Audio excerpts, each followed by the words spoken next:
God, what did you do to my bag? That's a $20,000, Hermes.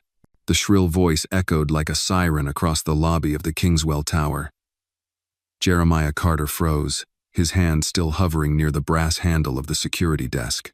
A seam had snapped with an awful sound when her bag's strap snagged against the corner of his station. He had reached out on instinct to steady the young woman's belongings when she bent down too quickly. He never meant to touch the handbag, but now, the glossy leather sagged where the handle once held tight. Jeremiah was a tall man, 40 years old, with broad shoulders, a firm jaw, and eyes that carried more weariness than years. His uniform, a simple navy blazer with the Kingswell crest, marked him as the building's front desk attendant. Most called him security, but in truth, he was the building's quiet guardian, doorman, gak-kong, janitor, a little bit of everything. "I'm terribly sorry," he said softly, stepping back, his voice controlled, like someone long practiced at staying calm when others were not. Celeste Morgan stood before him in an expensive charcoal gray suit, her pale face flushed with anger. Her blonde hair was sculpted into a bun that dared gravity to try. CEO of Aurelia, the luxury fashion empire, she carried herself like she ruled the world, which, in parts of Manhattan, she did. "Do you know what you've done? This isn't some knockoff," she snapped, lifting the limp bag like it was a wounded pet. "This was custom, vintage, my godmother's gift before she died." Jeremiah's gaze flicked to the stitching. He saw the handwork. Italian thread. Parisian shape. He saw the craftsmanship with the clarity of a man who had once made a life from his hands. Long ago, before the fall, Jeremiah had been a hidden legend in the underground world of luxury repairs known only through whispers among Manhattan's elite. The fixer, they called him, never advertised, always anonymous. If a Birkin tore, a Chanel snapped, or a Gucci faded, it would end up quietly at a studio in the Bronx where his fingers performed miracles. But that was another life, one he'd locked away after the accident, after the betrayal, after her. "I can fix it," he said without thinking. Celeste blinked. "Excuse me?" "The bag. I can repair it. The tears at the seam line. You'd never see the mark again." Her lips curled. "Doorman and cobbler? How convenient." Jeremiah didn't flinch. He'd heard worse from men who wore louder ties. "I used to do this kind of work," he said calmly. "For people like you." She stared at him, searching for sarcasm. There was none, only a quiet certainty in his voice that unnerved her. "I don't have time for games," she muttered and turned on her heel. Her assistant, flustered and pink-faced, scurried behind. The lobby watched in uncomfortable silence. That night, in a third-floor walk-up just off 124th and Lenox, Jeremiah cooked boxed spaghetti while Lily, his 10-year-old daughter, practiced cursive letters at the kitchen table. The small apartment smelled of garlic, crayons, and something warm that couldn't be bought. "Daddy, why do people get so angry about bags?" she asked, looking up with earnest eyes. He paused, wiped his hands. "Because sometimes, Lily, a bag's not just a bag. It holds memories, power, maybe even pain." She nodded thoughtfully. "Like how I cried when my music box broke." He smiled. "Yeah, just like that." They ate together under the hum of a ceiling fan that wobbled slightly but had never once let them down. The next morning, a video surfaced. Someone had filmed the entire lobby incident, the torn handbag, the sharp words, Jeremiah's calm apology, and Celeste's cutting dismissal. The caption read, "When kindness meets contempt." It went viral by noon. Strangers began sending messages. Flowers arrived at the building. Notes of thanks and apologies not meant for him but for the way the world saw men like him. Celeste's PR team scrambled. "It's making rounds on Reddit, Twitter, TikTok. Even NPR called," her assistant whispered. Celeste stared at the video herself, looking cold and privileged, and saw something she couldn't explain. Not just Jeremiah's face, but something in his eyes. Recognition, not of her, but of what that bag meant. She reached for her laptop, opened a private server, typed in a name she hadn't used in years. The Fixer, Bronx. No listings, no phone numbers, just a few anonymous reviews from luxury forums. And one, with a photo. It was old, but unmistakable. Jeremiah Carter, kneeling over a half-destroyed Fendi clutch, a smile barely there. The same hands, the same calm. She stared, heart tapping once, twice, then again. Later that evening, Jeremiah opened his locker to find a note. Friday, 9 a.m., Aurelia, HQ. I want to talk. CM. He stood still, reading the letters over and over. Lily peeked around the corner, holding a paper wallet she made from old wrapping paper. Is it that lady again? Yeah, he replied. She wants to meet. Lily offered him the paper wallet. Take this, so you don't forget who you are. He looked at it. Handmade, crooked, beautiful. Has smiled. I won't. And as Jeremiah held that little paper wallet in his hands, something shifted. In a world that often forgets the quiet strength of everyday people, a daughter's simple gift reminded him of who he truly was. Sometimes, dignity isn't loud, it's handmade, crooked, and beautiful. If this moment touched you, let us know in the comments.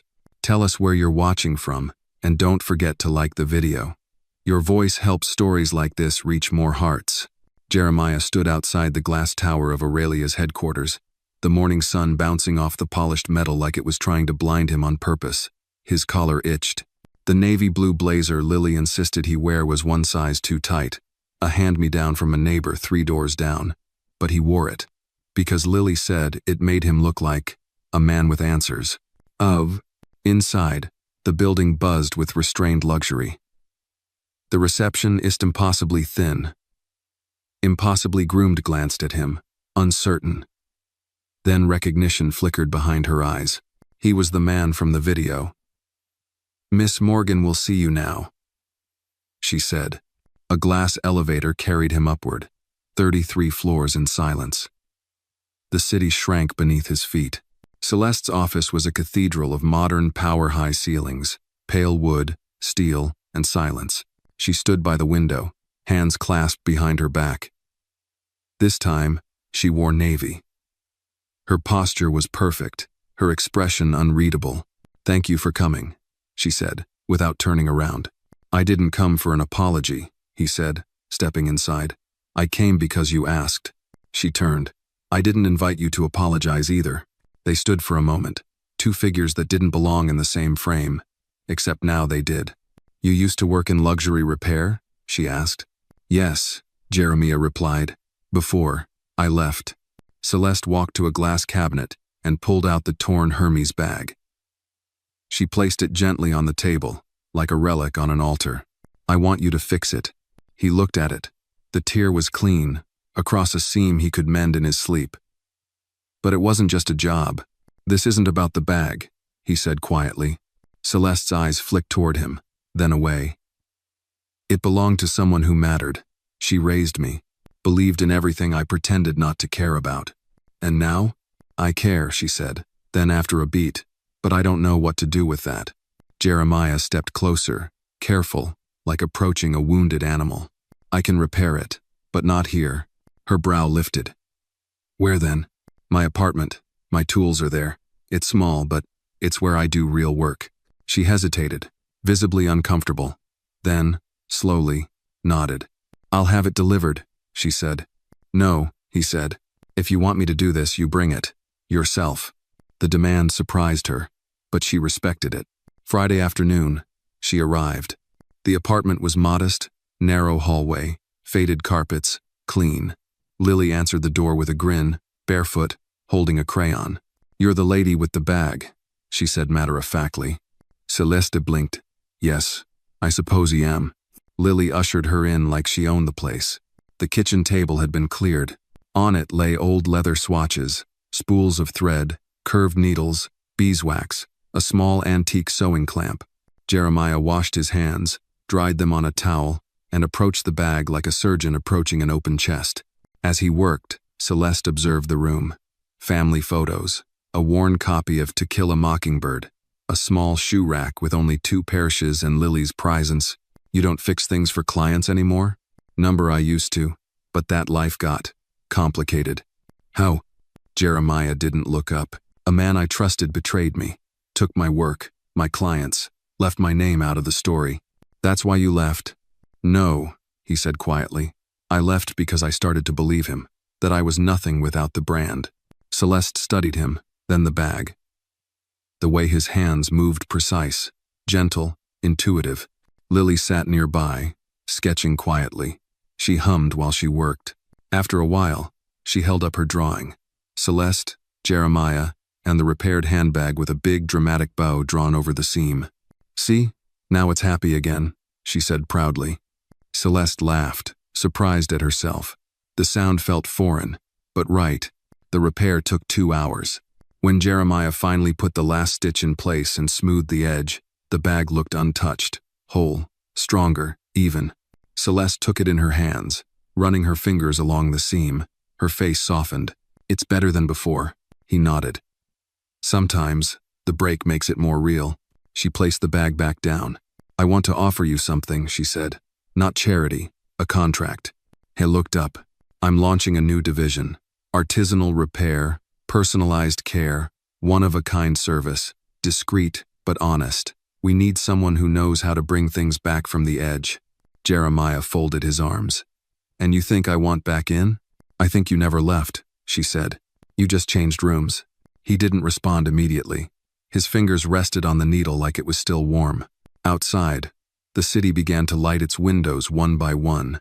"I need time," he said. "Of course." As she stood to leave, Lily walked her to the door. Before Celeste stepped out, the girl tugged gently on her sleeve. "You're different than you were," Lily said. Celeste crouched to her level. "Is that a good thing?" "It is if you don't pretend it's not." That night, Jeremiah stood at the window with the city below, the bag still on the table, its story now quiet. Lily joined him. "Are you going to work with her?" He didn't answer right away. "I don't know, but something's changing." Lily leaned her head on his arm. "Good, because people don't come here just for bags, Daddy. They come for fixing." He nodded, heart quiet, hands still. The following Monday, Jeremiah returned to his post at Kingswell Tower. His name badge was polished, blazer pressed, but something in his posture had changed. Not pride, exactly more like presence. He stood a little straighter. Watched the lobby with more clarity. The repaired Hermes bag was no longer a wound in Celeste's memory. It was a bridge, and somewhere, deep down, he knew that bridge might lead to something larger than either of them. By mid-morning, the elevator chimed. Celeste Morgan stepped out, not with her usual armor of detachment, but with a warm nod toward Jeremiah. "Morning," she said. "Miss Morgan," he replied. There was a pause, not tense but charged. "I took your advice," she said. "Oh?" "I brought it myself." She held out a worn vintage Dior clutch, frayed at the corners, handle loose. "My assistant's grandmother passed. She used to carry this to every Sunday dinner. She asked if I knew anyone who could repair it without changing it." Jeremiah took it gently, studied the threads. "I can try. Some stories don't like being forgotten." Celeste smiled faintly. "Exactly." That night, in the quiet of his apartment, he laid the Dior on the table. Lily curled up on the couch nearby, scribbling in her sketchbook. The room glowed softly with lamplight. Jeremiah reached for his old tools, fingers flexing with memory. The stitches were delicate, French saddlework painstaking, but familiar. As he worked, his mind drifted back. Before everything changed, before the fall, he had a studio in Soho. Clients never saw his face, he preferred it that way. He wasn't building a brand, just preserving beauty. Then one day, the wrong man came through the door. A fellow craftsman named Russell King, charismatic, wealthy, full of promises. They had worked together for nearly a year. Until the article dropped, Russell had launched a line of heritage-inspired Bagzevry designs stolen from Jeremiah's sketchbooks. No credit, no mention. Worse, when Jeremiah confronted him, Russell smiled and said, "You fix things, Jay. I sell dreams. We can't both be the star." Jeremiah had walked away from it all, shamed, furious, and silent. Now, as he tightened the final stitch on the Dior clutch, he wondered if silence had protected him or buried him. The next day, Celeste returned for the bag. She held it like a memory come alive. "My assistant cried," she told him. "Said it still smelled like her grandmother's perfume." Old leather keeps memories better than people," he replied. She lingered a moment, then pulled a sleek folder from her tote. "I wasn't bluffing about the offer." Inside was a formal contract. Aurelia Artisanza, new division. His name, at the top, under the title, Lead Restoration Specialist. Terms were generous, autonomy included, private workspace, optional public recognition. Jeremiah flipped the pages slowly, deliberately. He read every clause. Celeste watched him. "I know trust doesn't come easy," she said, "especially when it's been ripped." He met her gaze. "Stitching it back takes time. I'm willing to wait." He didn't sign that day. Instead, he carried the folder home, laid it on the kitchen counter. Lily noticed instantly. "Is that your new job?" "Might be," he said. She studied his face. "Do you want it?" He hesitated. "I want to do good work. I just don't want to lose myself again." She nodded like she understood the weight of that. "Well, don't give them everything. Just give them your hands. Keep your heart here with me." He laughed and kissed her forehead. "Deal." Later that week, he visited an old friend, Mrs. Lorna Harris, retired seamstress, who once shared his workshop. Her brownstone smelled of lavender and old thread. He showed her the contract. She squinted through bifocals, then grinned. "Took them long enough. I'm not sure I trust it." "You don't have to trust her," Lorna said. "Trust the work. If it's honest, the rest will come." That evening, Jeremiah walked the city blocks alone, contract in his coat. The cold bit at his skin, but something warmer pushed from within. He stopped by his old studio. It was now a frozen yogurt shop. He stared at the building, remembering the scent of polish, the hum of late nights. "I'm still here," he whispered. 2 days later, he returned to Celeste's office, handed her the signed contract. "I'm in." She nodded, not smiling, but her eyes softened. "Welcome back." They began quietly. At first, Jeremiah worked from a small space in the back of Aurelia's design floor. No one recognized him, and that was fine. Word spread slowly, first from assistants, then executives. Soon, private clients requested him directly. He repaired a briefcase torn during a courthouse fight, a wallet stained by a spilled scotch from a war veteran's funeral, a travel bag carried to 5 continents by a woman now bedridden. Each piece carried a story. Jeremiah listened to all of them. He became known not just as the guy who fixes stuff, but the man who understands. Celeste, meanwhile, changed too. Her tone softened. She walked the halls more, listened more. Some nights she stayed late to watch Jeremiah work, his silence calming in a way money could never buy. But not everyone was pleased. Russell King, now head of Kingswell Leather, heard the rumors. One client whispered, "I'd rather wait 2 weeks for Jeremiah than pay you double." Russell's smile faded.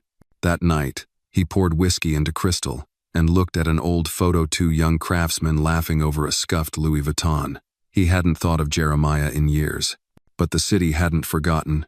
And now, Jeremiah Carter was back. A month into the Aurelia contract, Jeremiah had found his rhythm. His days were divided between the quiet sanctuary of his restoration workshop and evenings with Lily, who now treated his stories of luxury clients like bedtime tales. He had become something of a legend inside. Aurelia whispers passed down the hall about the man who could stitch stories back into leather, the quiet artist who rarely spoke unless spoken to, but whose hands performed poetry. One Wednesday afternoon, Celeste entered his workspace without announcement. Her heels clicked once, then stopped. Jeremiah glanced up from a cracked mahogany attaché case. The stitching needle paused mid-air. "Got a minute?" she asked. "For you? Maybe even 2, he replied dryly. She smirked. "I want you to come to the gala next Friday. Company anniversary, public event." He raised an eyebrow. "You sure I belong in that crowd?" "I'm sure that crowd needs to know who they've been quoting without realizing it." He set the needle down. "You want to introduce me?" I want you to be seen, on your terms." He thought for a moment, then nodded. "Only if Lily can come." Celeste blinked. "Your daughter? To a formal gala? She's got better taste than I ever did." "Deal." By the time Friday arrived, Lily had selected his suit charcoal gray, slightly snoogened, wore a soft yellow dress that made her look like a blooming daffodil under the ballroom lights. Jeremiah felt out of place the second they stepped inside the Plaza Hotel ballroom. It smelled of old money and ambition, all wrapped in French perfume and practiced laughter. Celeste spotted them instantly, and approached with a smile that, while polished, carried something real beneath the surface. "You clean up well." He shrugged. "I still can't tie a bow tie without instructions." She turned to Lily. "You must be the real boss in this duo." Lily grinned. "He listens sometimes." The evening unfolded with speeches, champagne, and glimmering spotlights. When Celeste took the stage, the room fell silent. She spoke about tradition, resilience, and the importance of craftsmanship. Then, she turned toward Jeremiah. "There are stories in every scar," she said, "and there's a man among us who reminds us that even the most damaged things deserve to be made whole again." The applause was thunderous when she gestured to Jeremiah. He rose slowly, not to bask in the spotlight, but because Lily nudged his side hard. Afterward, several guests approached some with genuine admiration, others with veiled curiosity. One man, however, approached with a smile that felt off. "Jeremiah Carter. Didn't expect to see you here," the man said. He wore a crisp navy suit, silver cufflinks, and a gaze as sharp as glass. Jeremiah stiffened. Russell, Celeste, still nearby, watched them closely. Russell King extended a hand. Jeremiah ignored it. "You're working with Aurelia now? Guess some ghosts don't stay buried." I didn't know I was supposed to be dead," Jeremiah replied. Russell laughed. "Well, you always were the dramatic one." The tension was brittle. Celeste stepped closer. "Jeremiah, everything all right?" Russell turned, smiling wide. "Miss Morgan, pleasure, Russell King, Kingswell Leather."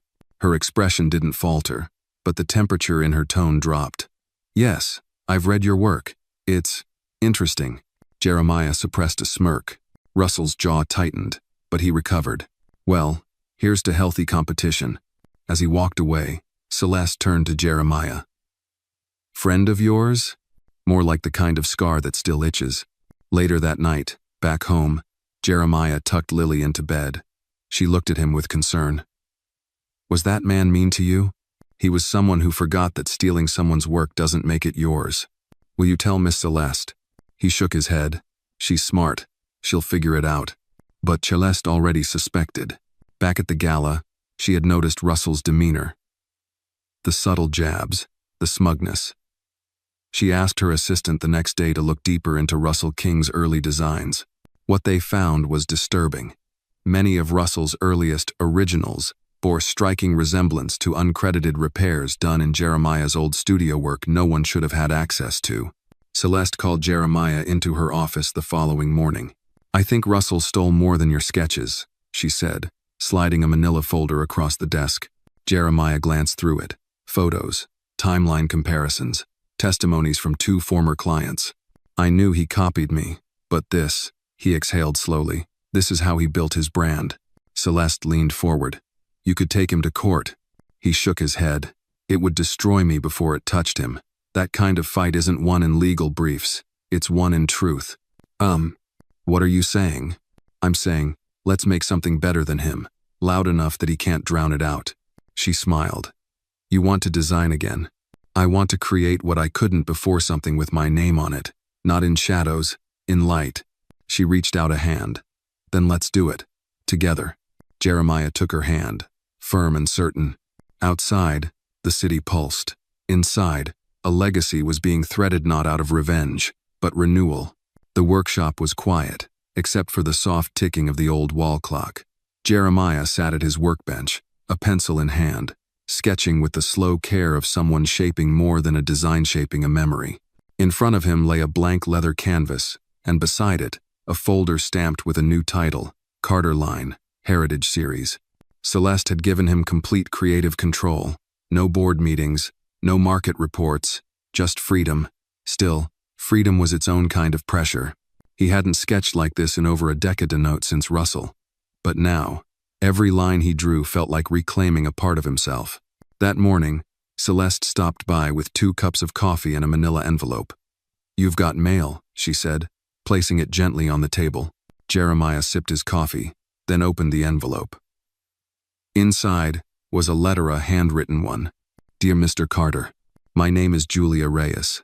My grandfather carried a leather satchel you repaired 25 years ago. He never stopped talking about the man with the healing hands.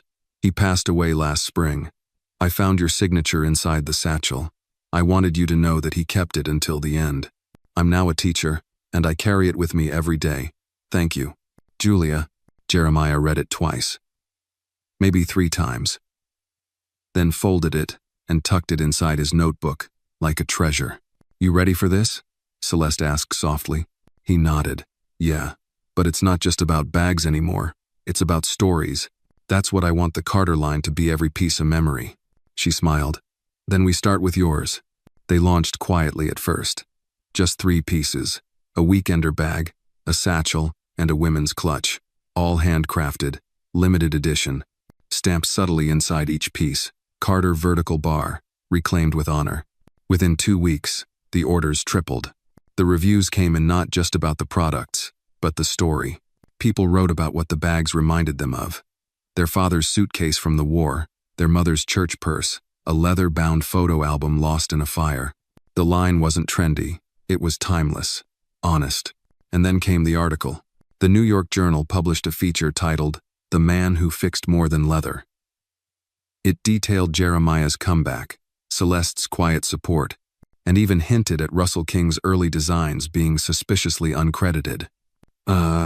Russell saw it first thing Monday morning. He threw the paper across his office, cursing under his breath. He was supposed to stay buried. His assistant stepped in. Sir, Carter's line is outperforming 2 of ours on pre-order lists. And 3 influencers dropped our collaborations. Russell clenched his jaw. Then we bury him again. Within a week, subtle attacks began. Online reviews appeared questioning Carter's authenticity. Rumors spread in fashion circles. He just stitches. He's not a designer. Celeste is covering for him. Celeste called a meeting. I don't care how quiet he tries to be, she told her team. We stand by the work. Let's push the story louder. They set up a pop-up gallery, the hands behind the thread. It wasn't a store, it was an exhibit. One wall displayed a timeline of Jeremiah's early repair work. Another, anonymous letters from clients he had helped over the years. In the center stood a single stool, his original toolkit on display. Opening night was packed. Elderly patrons pointed out old bags they recognized. Journalists scribbled notes. And there, near the back wall, stood a woman holding a cane, her eyes glassy with memory. You fixed my late husband's briefcase in 1999, she said to Jeremiah.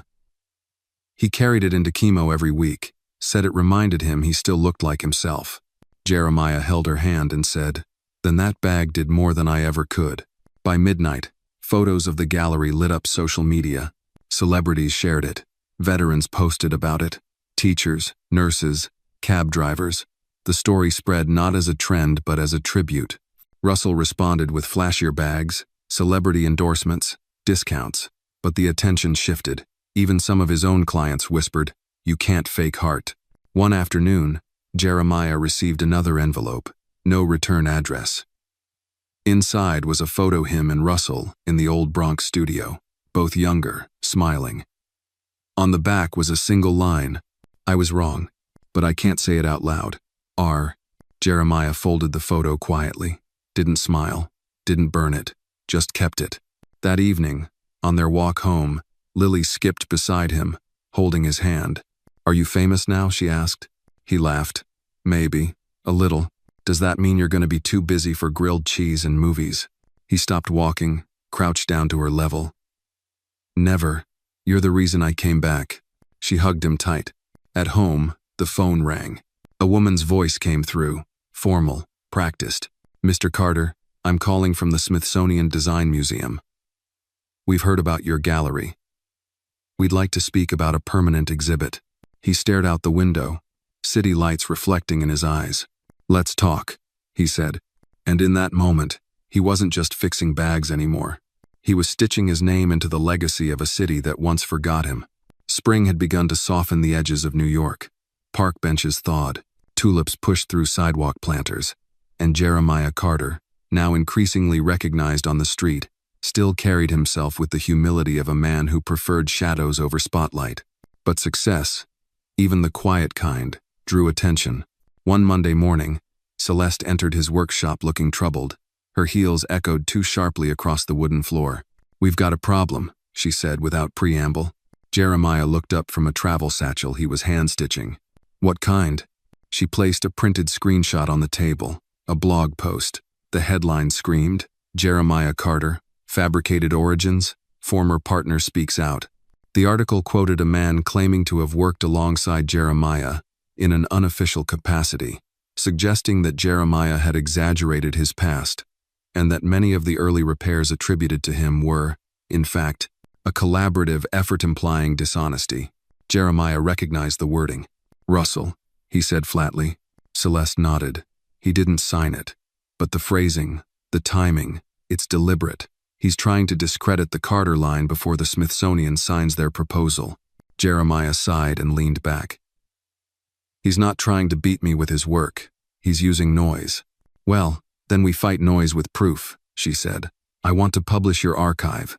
Letters, photos, testimonials. We show your story in full." He hesitated.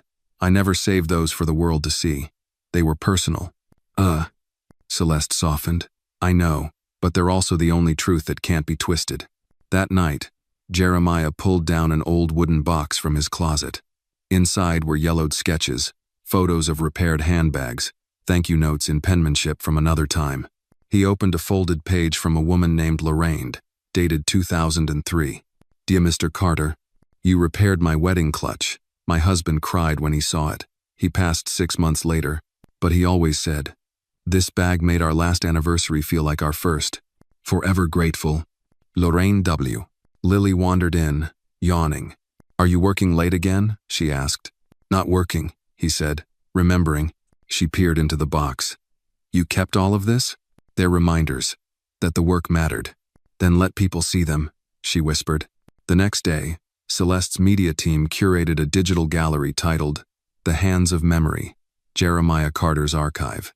It wasn't flashy, just photos, scanned letters, and stories behind each repair. But within 24 hours, it went viral. Comments flooded in. "My mother always wondered who brought her purse back to Leaf. Now I know. This man restored my father's military satchel. I cried reading this." One comment read, "I worked for Russell in 2008. We used to talk about the guy he learned everything from. He never said your name, but we knew." Russell's tactics began to backfire. The fashion press turned. Industry veterans vouched for Jeremiah. Former clients stepped forward. Even 2 silent investors in Kingswell Leather issued a statement distancing themselves from the smear campaign. In a matter of weeks, public sentiment shifted. Not just to sympathy but admiration. Meanwhile, the Smithsonian confirmed, "We are proud to announce a permanent installation honoring Jeremiah Carter's contribution to the art of American craftsmanship." Celeste celebrated with champagne and a quiet dinner with Jeremiah and Lily at a small Harlem bistro. But amid the joy, Jeremiah's mind was elsewhere. "Do you think Russell will stop?" he asked Celeste. She shook her head. "Number, but now he knows you won't disappear." 3 days later, Russell showed up at Aurelia HQ. Jeremiah was in the lobby, helping an intern carry a delivery of material samples. "Jeremiah," Russell called out. "Got a minute?" Jeremiah turned, slow and composed. "I don't think there's anything left to say." Russell approached anyway, his voice low. "I made a mistake, years ago. Maybe more than one. But I didn't think it would matter once you disappeared." "It did," Jeremiah said. "It mattered to me." "You won," Russell said, almost bitterly. "The world believes you." Jeremiah looked at him for a long moment. It was never about belief. It was about truth. And you can't buy truth with branding. Russell's expression flickered. "Shame, maybe. Or regret." Jeremiah continued. "You know what's worse than stealing someone's work? Making them doubt it ever existed." Russell didn't respond, just nodded, turned, and left. Back upstairs, Celeste found Jeremiah standing by the window, city stretching far and endless. "What do you want?" she asked. "Validation," he replied, "and maybe forgiveness." "Did you give it?" "No," Jeremiah said, "but I didn't curse him either. That's enough."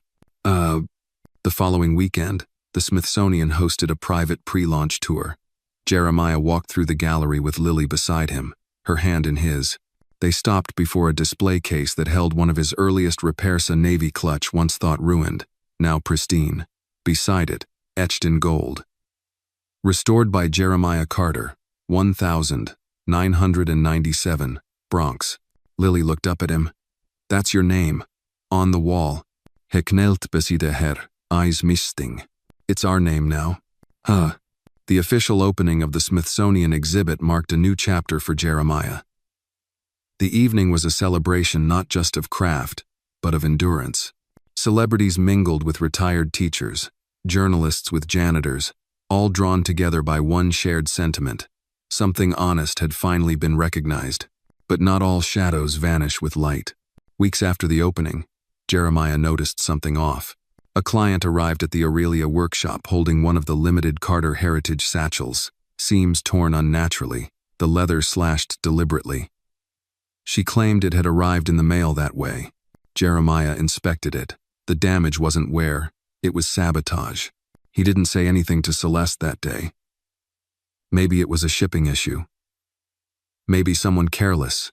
But 2 days later, another client emailed a complaint this time, alleging that her Carter clutch had fallen apart within days. Jeremiah reviewed the production number. It wasn't one of his. He opened the bag. The stitching was wrong. Machine done. Rushed. Someone had faked his design. He met Celeste after hours in her office. I think someone's duplicating our bags, he said, placing the 2 damaged pieces on her desk. Celeste frowned, inspecting them. These aren't yours. No, he said, but they're being sold under my name. They both knew what that meant. Counterfeits. It was a deeper betrayal than plagiarism. It didn't just hurt the brand, it eroded the trust Jeremiah had fought to rebuild. Celeste's legal team launched an immediate investigation. The trail led to a third-party vendor in Queenstone of Kingswell Leather's subcontractors. Celeste slammed her office door that night. He's poisoning your work from the inside, she seethed. This isn't just personal anymore. It's calculated. Jeremiah remained quiet, staring at the 2 ruined bags. He wants to make people believe I'm sloppy, that I can't scale quality. Celeste stood. Then we show them the opposite. You're not just fixing bags anymore. You're fixing a system.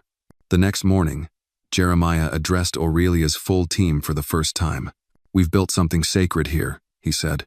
And now, someone's trying to pollute it. So we'll fight not with lawsuits, but with clarity. We'll mark every piece. We'll document every stitch. We'll invite customers in. Let them see how real work is done, Celeste added. And we launch a campaign, No Fake Threads. Tell the world how to spot real Carter craftsmanship. Give them the tools. They filmed a behind-the-scenes series showing Jeremiah at work. No flash, no filters, just the process. The roughness of real labor, the rhythm of hands over leather. Lily narrated parts of it, her young voice cutting through cynicism like sunlight through clouds. The response was overwhelming. Customers shared their Carter bags on social media, comparing them to knockoffs, explaining the difference. People rallied behind the message. Real takes time, real takes care. But Russell wasn't done. Late one evening, Jeremiah received an anonymous text. You don't belong on that museum wall. You're just another stitcher. He showed it to Celeste. He's pushing harder. She nodded. And it means he's scared. A week later, during a private order review, a high-profile client arrived, one of Kingswell's biggest names. She quietly placed an old Kingswell handbag on Jeremiah's work table. I want you to remake this, she said, but under your name, not his. Jeremiah hesitated. You sure? That could cost you favors. I'm tired of fakes, she replied. I want to carry something real. That moment triggered a wave. Within days, several former Kingswell loyalists contacted Aurelia, requesting redesigns, not just repairs transformations. Jeremiah called the project Reclaim. Each piece bore a small burnished tag, from silence, truth. The Reclaim line sold out in 72 hours. Then came the letter, a legal threat from Russell King's lawyers, accusing Jeremiah of defamation, brand infringement, and undermining Kingswell's intellectual legacy. Celeste read it and chuckled. Legacy? He stole yours to begin with. Jeremiah didn't flinch. Let him file it. I've got 3 decades of truth behind me. What does he have? A bruised ego and empty thread. Celeste's legal team drafted a response so airtight it squeaked. Russell backed down, silently. That night, after dinner, Lily curled up on the couch beside Jeremiah. She looked up at him and whispered, "Are we still safe?" He stroked her hair. "Always. As long as we remember who we are." But why do bad people keep trying to ruin it?" He looked into her eyes and said gently, "Because truth scares people who built their houses on lies." She nodded solemnly, then smiled. "Can I design a bag too?" He grinned. "Absolutely. We'll call it the Lily Line." As she drifted off to sleep, Jeremiah stood by the window, city pulsing outside. His name was in lights now. But more than that, it was in hearts, in hands, in whispers passed from one generation to the next. He wasn't just stitching leather anymore. He was stitching legacy. The following weeks passed in a whirlwind. The Reclaim line was not just a commercial success, it became a cultural statement. Interviews poured in. Journalists who once ignored Jeremiah now requested profiles. Fashion critics who dismissed him as a quiet craftsman were writing think pieces about authenticity in an age of mass production. But for Jeremiah, fame remained a distant hum. He still walked Lily to school each morning, still polished his tools by hand, still made his coffee with the same cracked kettle. One Friday afternoon, a courier delivered an unmarked envelope to Aurelia's front desk. Celeste called Jeremiah into her office as soon as she opened it. Inside were photographs, grainy but deliberate. They showed the exterior of Jeremiah's apartment, the playground Lily frequented, even a zoomed image of Lily at the school gate. No note, just the photos. Jeremiah stiffened. "Is this a threat?" Celeste's face darkened. "It's a warning. He's not playing business anymore." Jeremiah took a deep breath, heart pounding not with fear for himself but for Lily. "We'll get security on you." "On her," Celeste said. "I'll call in private protection." Jeremiah shook his head. "Number that would scare her more than the threat." Celeste leaned forward. "This isn't just sabotage now. It's personal." He nodded. "Then I'll respond personally." Later that night, after Lily fell asleep curled up beside her sketchbook, Jeremiah sat alone at his kitchen table. He stared at the envelope of photos. Rage simmered under his calm. Not loud, but sharp. The kind that didn't scream at sculpted action. He made 2 calls. The first was to Lorna Harris, his old mentor. "I need the original design logbooks," he said. "All of them, even the unfinished ones." The second was to a man named Benjamin Cho, a quiet forensic designer who once exposed a high-end watch forgery ring. "I need you to verify some stitching patterns," Jeremiah told him, "against Russell's earliest pieces." The next morning, Jeremiah and Celeste sat side by side reviewing the logbooks. Page after page revealed a pattern. Russell's signature designs weren't just similar, they were direct copies. Same thread counts. Same concealed double-loop technique, unique to Jeremiah's early work. Benjamin Cho's report confirmed it. A minimum of 12 Kingswell pieces matched Jeremiah Carter's known patterns with over 92% accuracy. Celeste looked at Jeremiah. "This is the final stitch." He nodded. "We don't go to court, we go to the people." They planned it carefully. Aurelia released a short documentary titled The Lost Thread. Narrated by Celeste, it chronicled Jeremiah's journey from a Bronx studio to the Smithsonian. But the most powerful moment came near the end, when Jeremiah himself appeared on screen. He held 2 bags side by side, one labeled Carter, 1999, the other, Kingswell, 2007. "This," he said, pointing to the Kingswell piece, "is a forgery, not because it's badly made, but because it was taken, line for line, stitch for stitch, from a man who believed staying silent meant staying safe." He looked directly into the camera. No more silence. The video exploded online. Within hours, hashtags trended. Number thread of truth, number Carter not king, number real craft matters. Fashion historians began citing Jeremiah's techniques in academic journals. Artisan forums posted side-by-side breakdowns of his versus Russell's designs. Russell's publicist released a brief statement. "Mr. King is reviewing these accusations with legal counsel." But the world had shifted. That same evening, Jeremiah took Lily for ice cream. They sat on a bench, her feet swinging above the pavement. "You look tired," she said. handing him the cherry from her sundae. "I'm okay," he said, "just thinking." "About the bad man?" He nodded. "Are you going to make him say sorry?" Jeremiah smiled faintly. "I don't need his apology. I just need people to know the truth." She leaned her head on his shoulder. "Then I think you already won."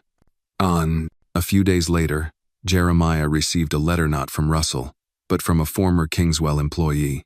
It was short. "Mr. Carter, I was there when your name was erased from our early files. I'm sorry I didn't speak up then. I've attached a copy of the internal document showing the date and design transfer Russell made in 2006. Use it if it helps." A friend. Jeremiah didn't need to use it. The truth had already taken root, but he kept the letter, because every thread matters. At Aurelia, Celeste invited Jeremiah to a rooftop meeting. The evening skyline shimmered behind them. She handed him a new folder. "What's this?" he asked. "Our next move," she said. "We're launching an apprenticeship program, the Carter Fellowship, for young artisans from underrepresented backgrounds. Full scholarship, you'll lead it."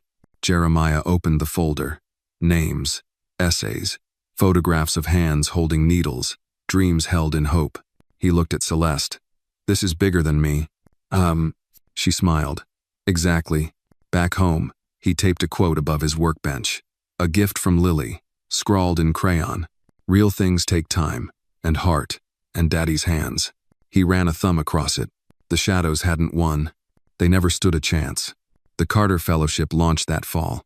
The first cohort consisted of 6 apprentices young, hungry for knowledge, each with their own story stitched into their palms.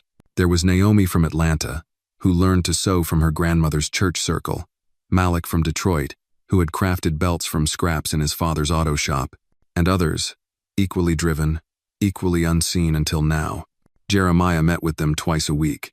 The sessions weren't lectures, they were conversations. He didn't teach them how to copy stitches, taught them how to listen, to the material, to their instincts, to the stories people carried in their worn bags.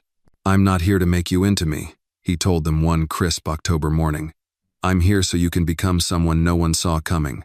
The apprentices called him Mr. Carter, always with respect, but also with an affection he never expected. At first, he resisted. He didn't feel like a teacher.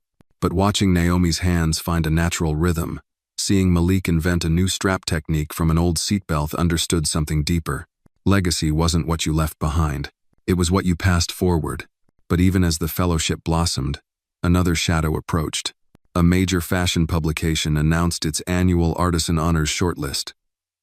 For the first time, Jeremiah Carter was nominated. And so was Russell King. Celeste slammed the magazine onto Jeremiah's desk. "They have the audacity to put your name next to his." He remained calm. "It's politics. They think drama sells. He's not an artisan. He's a thief with good branding." Jeremiah leaned back. "Let them say what they want. I've already been seen." But beneath his measured exterior, the thought simmered.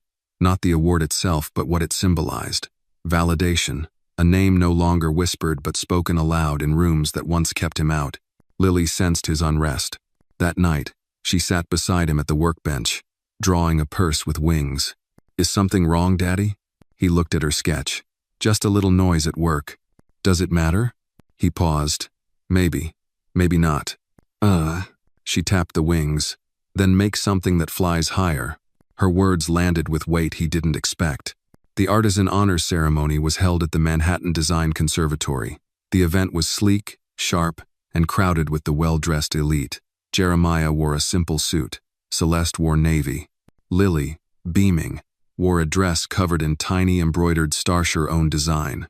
When the time came, the host stepped onto the stage. "This year's Artisan Honor goes not to someone who chased trends, but to someone who honored the soul of their craft. A man who repaired more than leather, who mended silence with story. The 2025 Artisan Honor goes to Jeremiah Carter." The applause thundered. Jeremiah stood slowly. Not because he was surprised, but because the weight of the moment asked for stillness. He walked to the podium. The room quieted. "For years," he began, "I thought my work had to be silent. That humility meant invisibility. That if I stitched quietly enough, maybe I wouldn't be noticed or stolen from." He paused, looked out at the crowd. "But here's what I've learned. Being quiet is not the same as being small. And telling your truth out loud doesn't mean you're shouting it, means you're standing. He held up the award. This isn't just mine. It belongs to every kid who grew up thinking their hands didn't matter, to every name erased from the credits, and to the new voices I'm helping know who'll one day outshine all of us. He stepped down to a standing ovation. Russell didn't attend the ceremony, but the next morning, he sent a single message to Jeremiah's public inbox. "You got what you wanted. Hope it was worth it." Jeremiah didn't reply, but he printed the message, folded it, and placed it under the award on his shelf. Not out of spite, but as a reminder, every wound stitched shut still leaves a scar. Later that week, Jeremiah brought the award to the fellowship studio. "I want you to hold this," he told each apprentice, placing the plaque in their hands. Naomi cradled it like it was sacred. Malik studied the engraving. "What does it feel like?" Jeremiah asked. "Like I could get there one day," Naomi said softly. "You can," he said, "if you don't let anyone rush your stitches." Celeste watched from the doorway, arms crossed, smiling. Back at home, Lily pinned her flying purse, drawing on the fridge next to a photo from the ceremony. She looked at Jeremiah. "Are you going to be even more famous now?" He chuckled. "Fame's not the goal." "Then what is?" He crouched beside her. "To leave something behind that helps someone else start." She thought for a moment. "Like a zipper?" He blinked. "A what?" "A zipper. So they can open the next thing." He laughed, hugged her tight. "Exactly like a zipper." As fall deepened, Jeremiah continued his work at Aurelia, at the fellowship, at home. He didn't chase the spotlight, but it found him anyway, not because he demanded it, but because real work, done with real hands, for real reasons, never stays hidden forever. And for the first time in a long time, his name once whispered, once stolen, was now sewn firmly into the fabric of something permanent. Winter crept into the city like a whisper, soft but certain. The fellowship studio had grown warm from within, bustling with the hum of needles, quiet laughter, and the low murmur of jazz that Jeremiah played on an old turntable by the window. Outside, New York shivered under pale skies. Inside, legacy was being sewn, one stitch at a time. Jeremiah stood behind Naomi as she finished her first complete satchel. The lines were imperfect, but the soul was there. "It doesn't have to be flawless," he said, "just honest." She smiled. "Then I'm proud of it." He nodded, then turned to the next table, where Malik was working on a custom strap. The studio was alive, growing into something larger than even he imagined. Yet, beneath the quiet success, a new tension began to pull. Celeste called him into her office that afternoon, her brow furrowed. She had a printout in her hand. "A new lawsuit," she said. Jeremiah took the paper. It was from Kingswell. This time, the accusation was theft of trade secrets. They were claiming Jeremiah had used proprietary techniques and insider knowledge to build the Reclaim line. Ironic, given the true history. "They're desperate," Celeste said. "This is their last gasp." Jeremiah exhaled slowly. "Then we face it. But it'll be public. Court dates, media, depositions, and it'll drag your name through the mud again." "I've been through mud before," he said. "It never stuck." But deep down, he worried not for himself, but for what this might do to the fellowship, to Lily, to the trust that had taken years to rebuild. That night, at home, he sat at the kitchen table, Lily across from him with homework spread out. She looked up, sensing something. "Is it another storm, Daddy?" He hesitated, then nodded. "Yeah, but we've got umbrellas now." She grinned. "We should get a big one, with stars on it." He reached across the table and squeezed her hand. "Stars, it is."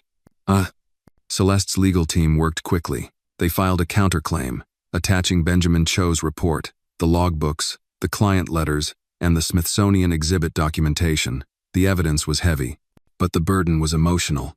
3 weeks later, Jeremiah sat in a courtroom facing Russell King. It was the first time they'd been in the same room in years.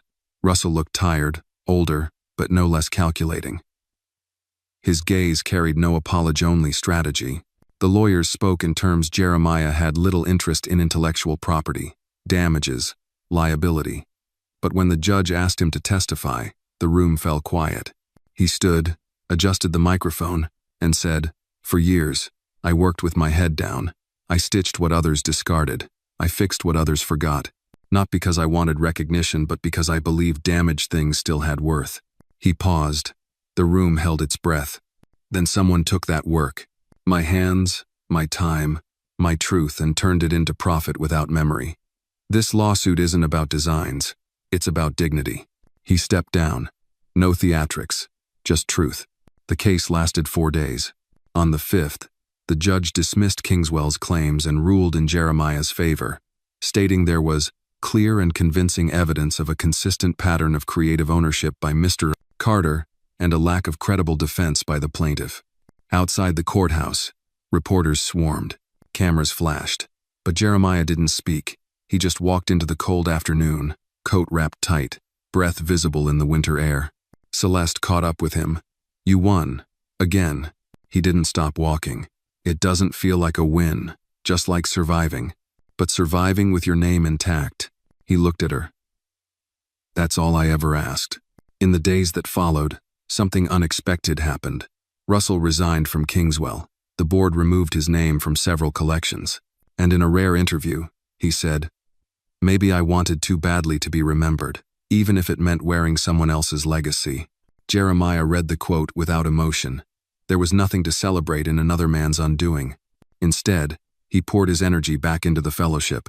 He launched a new initiative called the Echo Line, where each fellow designed a piece inspired by a moment of healing in their life. The pieces weren't for sale.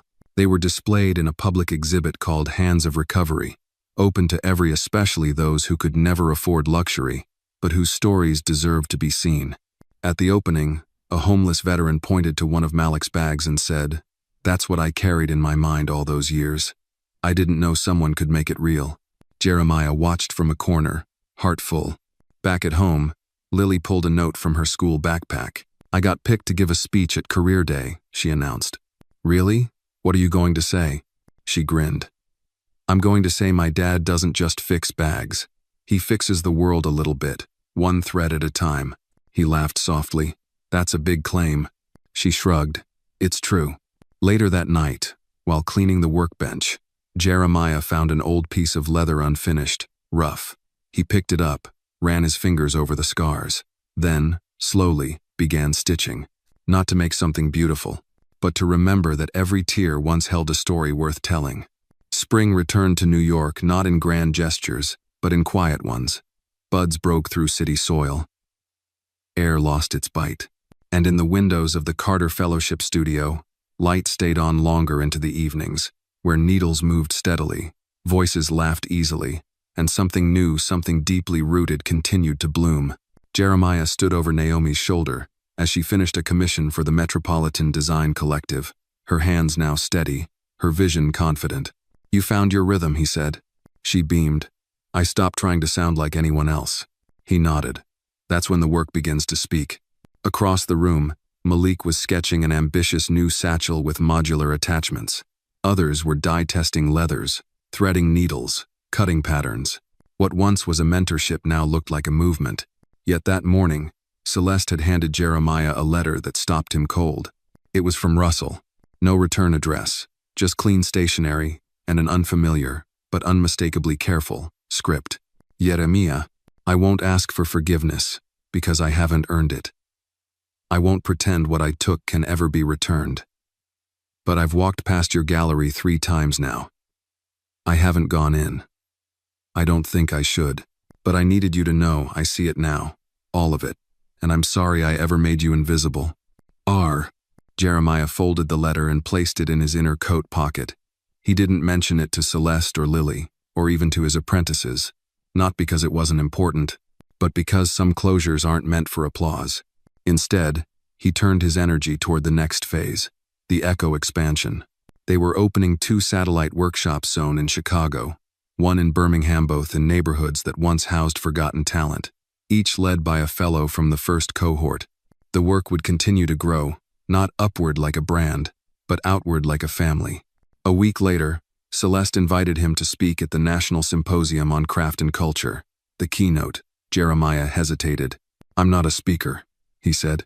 "You're more than a speaker," she replied. "You're the story they forgot they needed."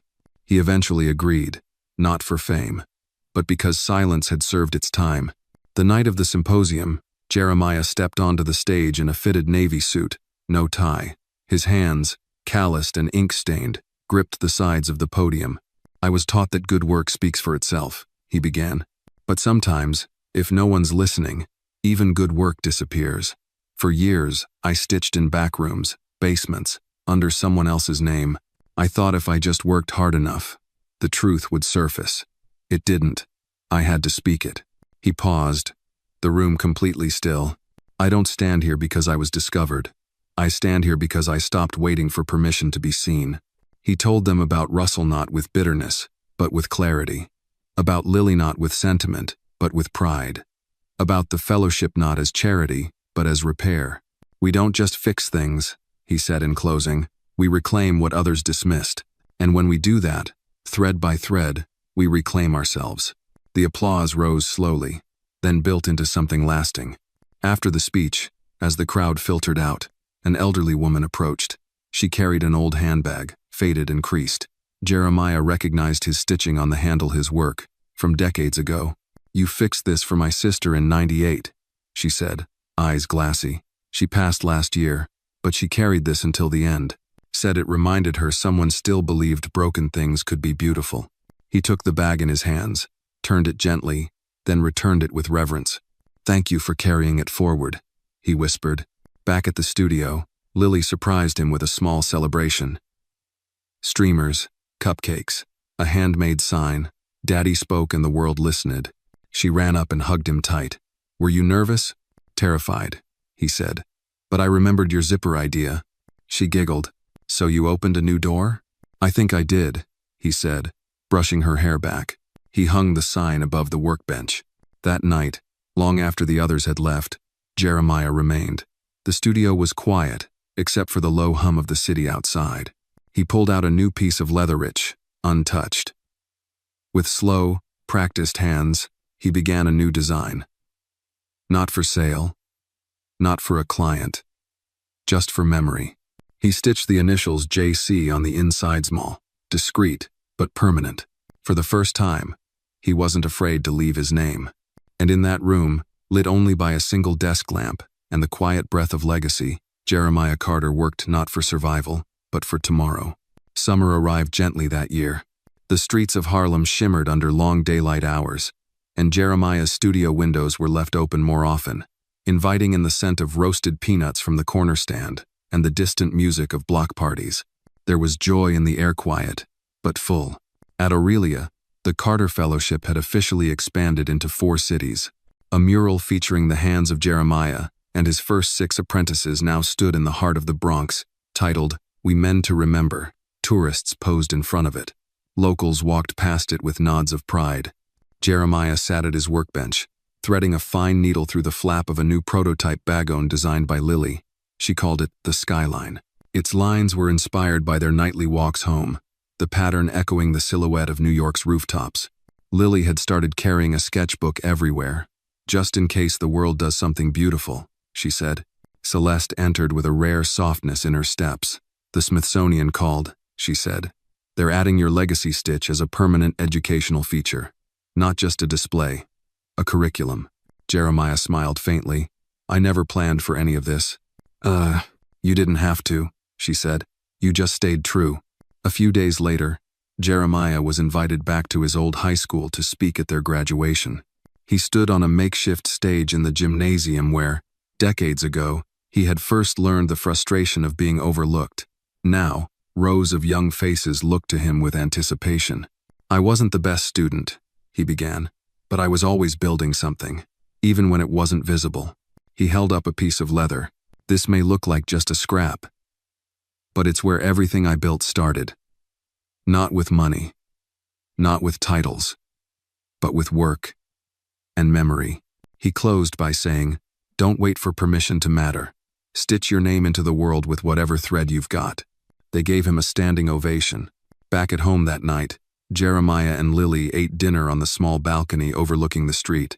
She looked older somehow, even if only by months. Her questions deeper. Her eyes more searching. "Will people remember all of this, Daddy?" Jeremiah leaned back in his chair, the city's hum behind him. "They might not remember my name," he said, "but they'll remember what we built, and maybe they'll build something after it." She nodded, thoughtful. "That's enough?" He looked at her, heart full. "That's everything." The next morning, he received an envelope. No return address. Inside was a photograph, black and white, slightly faded. It showed a young Jeremiah at his first makeshift workbench, smile crooked, hands ink-stained. On the back, written in neat cursive, "Never stop mending, LH." It was from Lorraine Harris, the woman whose wedding clutch he had restored decades ago. She had passed, but her niece had found the photo and sent it on. A quiet echo of the past returning with grace. Jeremiah placed it on the studio wall, just above Lily's skyline sketch. Weeks later, Aurelia hosted its 5-year anniversary. A simple gathering, music, food, alumni fellows hugging each other, new apprentices sketching in the corners. Celeste gave a toast, lifting a glass of bourbon, to the man who didn't just repair bags but rewrote the value of broken things. "Jeremiah, you didn't just stitch leather, you stitched us all together." There were tears, laughter. And in the corner, Jeremiah stood quietly, humbled but present, taking it in like sunlight on skin. After the party, he stayed behind to clean. As he swept, he found a single strip of leather on the floor. He picked it up, studied its edges, then carried it to his workbench and stitched one final line through it. "Not for beauty, not for sale, just for rhythm." He stitched the word, home, because this place, these people, this journey, it had become exactly that. The next morning, Jeremiah and Lily walked hand in hand to the subway. She carried her newest sketch, a design for a clutch inspired by constellations. He carried nothing but peace. As the train doors opened, she looked up at him. "Where are we going?" He smiled. "Wherever the next thread leads." And with that, they stepped on board.